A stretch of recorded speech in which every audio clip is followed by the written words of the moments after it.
Арман, Ера, Ердәулет, танысып қойыңдар. Қалайсыз Арман аға? Ердәулет.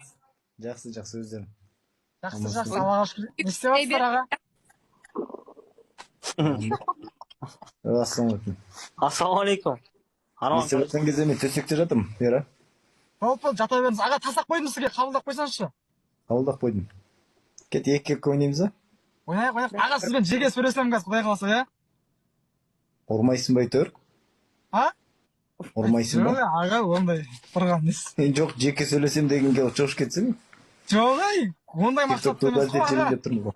Жоқ, андай мақсатта ғой, аға. Дұрыс түсінбей қаласыз ғой. Андай мақсатта? Қандай мақсат? Сен точно айт қандай мақсат? Арман, сен қандай сөйлеші? Сөйлесіп, енді араласып дегендей ғой енді. Тиіспе оған. Арман. Жатам, Рус, қалайсың, амансың ба? Жақсы. Сен маған айт, иә?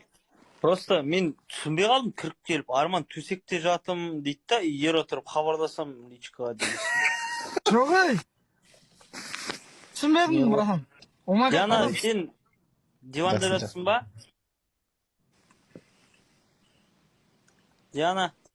Иә. Хабарласам саған. Аленка. Қалайсың? Жақсы, Аленка, өзің амансың ба? Закреп тұр ғой астында. Жапырақ басында.